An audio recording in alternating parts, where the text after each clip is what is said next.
Hey everybody, if you're watching this video, I hope it finds you well. Well, I'm currently working on a video that I shot previously, and I feel like I need to explain it just a little bit and then kind of apologize for something ahead of time.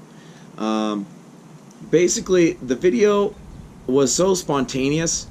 It happened right before I picked my son up from school, so I was pressed for time, and the GoPro was low on battery. For heaven's sake, go figure. You know, if you use a GoPro, you know how they are on batteries. And I had my son in my arms the entire time, my 2-year-old. So I do apologize for some of the shakiness, for some of the rushed content. I wish I could have had more in the interview, and maybe I'll go back and talk to this gentleman another time. But I still want to put it up because I think it's that cool, and I think you're really going to enjoy the content. But with that being said, let's skip to it now. I think Hudson just threw the hash brown on the ground. What a waste. Whoa! Anyways, I just saw this awesome truck for sale. Gotta do a U-turn. We should go chase that McLaren. Too much stuff to do. Too much stuff to do. But look at this awesome truck. That is a janky truck for sure. Let's go check it out.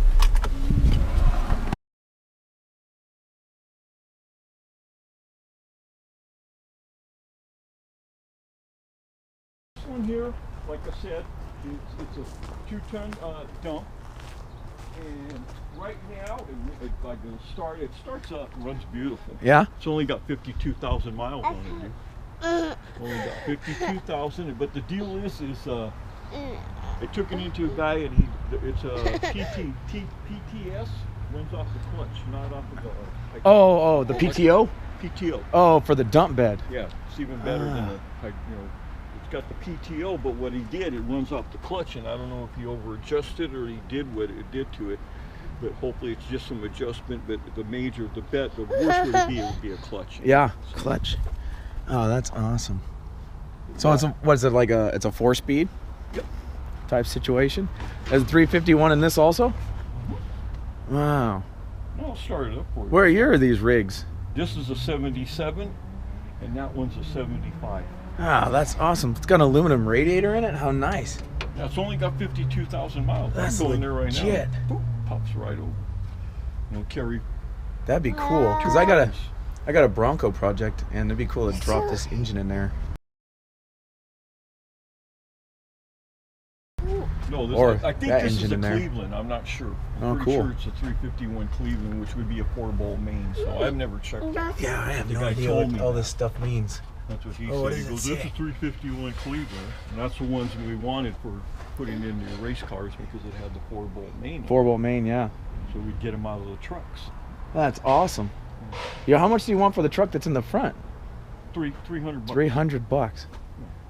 I got a guy interested. He said he maybe come by Friday, so I would give him a shot at it. Yeah. But the other thing is I got to go with that $300 in the front. You can have the toolbox, everything with it. The toolbox is worth more. Yeah, no kidding. The weather guards, got the keys. This is a dump. You believe that? This is a dump. So is this like a trailer of some sort? I bought this off my plumber, 1973 Ford. Yeah. Looked almost identical to that one. He went and got a frickin' 390 surplus engine from the LA school district. Yeah. Dropped it in, dropped the tranny, boom, boom, boom. He welded this up. It's a 2,500 pound, this one's hydraulic, electric. You just fix the switch. Oh, wow. Electric motor, pumps up the pool, and this goes right up. All you gotta do is put a trailer hitch on it and you're on your way. If you wanted to turn it into a trailer, you could turn this into a trailer big time. Yeah. And just, you have a nice little dump trailer to that is park cool. Somewhere and I throw that in with the 300. Wow. That just goes with the $300. I just want to clear your stuff. You even got the drive shaft just laying on the ground there. That's awesome. They cut it off. Amazing. These dudes, I thought they'd bring a welding. It's legit. A torch. Yeah. Cut it up. Well, Sawzall. Sawzall. And they pulled it up on their flatbed with my come along. Wow.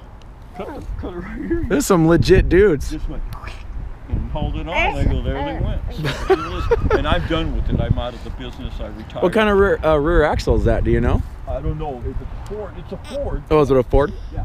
Okay. It's a Ford. Ford rear end. Wow, you got some cool stuff here, sir. He just put it together. So, yeah, dude. Kind of like I said, I give that guy a shot. And then I got the '69 Camaro if you're into cars. You have a '69 Camaro? Holy cow. My dad, 1910. 1920. Holy crap, you just have a '69 Camaro sitting on the side of your house. Holy crap. It's got a 350, which is sitting in the garage. The bottom end was all gone through, all new pistons, crank, freaking, it's got a solid lifter camshaft in it. Ooh, solid lifters. So, wow. And then it's got the turbo 400 trans, which if I kept it, I'd put a kit in it. I wanted to put a B&M hydro kit or whatever kit's available at that time. This is legit, sir. Oh yeah, you try and find it. Exactly. No, the guy that called me, he goes, well, how about that Camaro? I go, you got 10 grand? He goes, I may have 10 grand. 10 grand, that's what you want for this? Wow. I told him, he kind of went, no, that's cool. He goes, you know, I love classic cars. I collect them. This thing is beautiful. Yeah, it's in very good shape. The deal is the rust here, you can see I took away some of the rust. It's just surface rust. Yeah, it looks like did it used to have a vinyl top on it? No. Okay. We bought it new. You did? Yes. We bought this at B&B Chevrolet up there on Imperial High. Used to be on Imperial, right? Yeah. It used to be on the corner of Yorba Linda Boulevard and Imperial, B&B Chevrolet. Oh, and then they moved it further down later? They expanded. This is back in the 50s, man. My brother-in-law worked there as a wrench back in the old days, and they went up on Imperial. So we went in '69, and I had a little influence. I go, come on, man. I wanted her to get a 4-speed. I wanted her to buy the Z28, but she couldn't afford it. Oh, yeah. Yeah, I tried to get her to get the Z28, and she goes, oh, I can't. They added it up, and so she goes, I go, well, how about the Turbo 400? She was on ship. Right. She goes, okay, I'll put the Turbo 400 in. A good thing we did. They're very expensive. Yeah. So that was probably an upgrade from the Turbo 350, right? Yeah, the first one was first, second drive. This one's first, second. Wow. Shipped. This is really cool. Yeah. Huh. No, I would love to keep it, but there's the financial situation is not dictating. Yo, I hear you, sir. The deal is, but I'm not going to give it away. 10 grand. If that guy told me pulled out 10 grand, I'd say, where's the trailer? Yeah, where's your trailer, buddy? Load that thing up right now. Because it'd probably take another 10 or 15 for me just to get it halfway looking. Yeah. Looks I like can get it running. See, that's the deal is it worth more to me running? Because all I need is a top end half, see? yeah, it looks like you were tearing it down to like redo it at some I point. sent off to Summit and Jegs and another one, or to see, because Huddlebrock sells a kit. They'll give you the heads, aluminum heads, high-rise manifold, and carburetor, which is all tuned for the 350 for a good price. And that's all I need. And then, I need the distributor, little odds and ends, valve covers, but how fancy how you want to go. Yeah. I would leave it primered for now. Yeah, it's absolutely. only going to be a 2-seater if I finished it. Oh, you leave the back seat out? Because you kind of go like a more drag motif. You want to tub it and everything. You want to make it a straight up drag racer. Going down the street. Oh man, that'd be awesome. Tub, dude. How cool is this? Tub on this, and you're behind it. Going, that would be so awesome. I grew up in the 70s. I built race cars, and I would go to Orange County Raceway, in which the funny cars run. And these are basically what they were back in the early 60s. Take the body shape of a Camaro or of a streamlined car, and usually, really, they started out as these cars. Yeah. They just chopped them up and did it. So everybody goes, wow, that sure looks funny. So they called it a funny car because it looked funny. Oh, is that where the name originated? That's where it originated. I never heard that before. They started, the guy did, and he put and then all of a sudden you drop a top fuel nitromethane engine with a Keith Black motor, and all of a sudden they're going, wait a minute, and the chassis weren't holding, front half them, and they'd come apart and shit. So yeah. We're just going to go with the tube frame. Somebody got smart, said, bullshit, we'll just build a tube frame. Yeah, let's build it stronger than the factory made it. Exactly, and then go get some guy, hey, I can build you a body, I'll build you a mold for that. Look just like that car, but what I want to do is I'm going to lengthen it to give it more wheelbase. Right, so it can Well, that probably control also, but then you Remember, probably get more most of traction, the right, from the weight transfer? Full altered race cars were almost impossible to drive. They were the original Top Fuel funny car.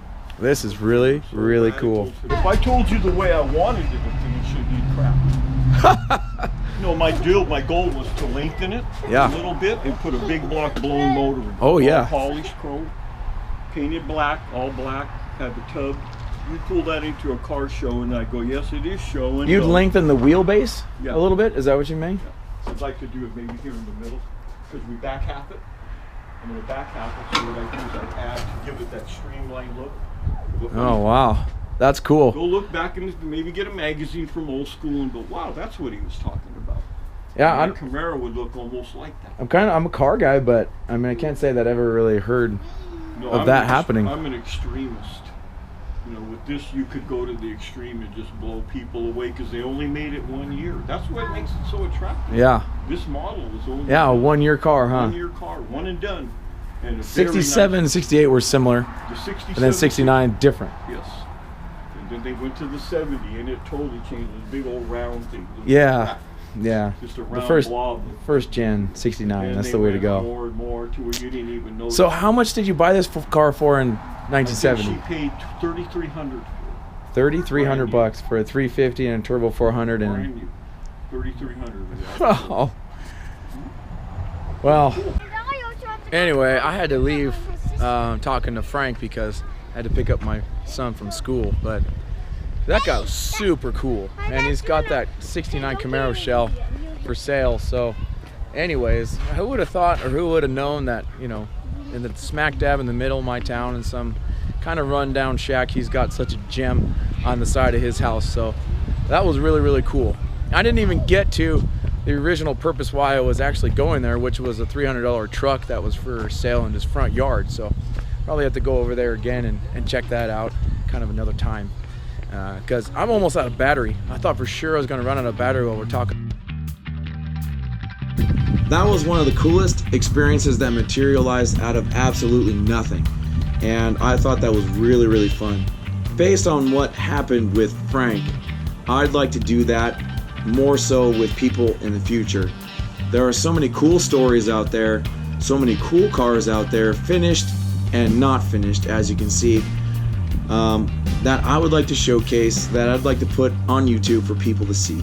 So if you know somebody with this type of situation who lives in the Southern California area where I live, obviously, so I have access to them, then please send me a message with their info so I could reach out to them, and so basically share their story and their vehicle with all of you. That's something that I would like to do more in the future, in addition to showing you what I do with this pile of garbage and any other projects that are coming down the pipe. Please, if you know anybody with a similar circumstance who has a cool car that might have a cool story, well, you never know. Just feel free to send their information my way, and I'll try and make it happen.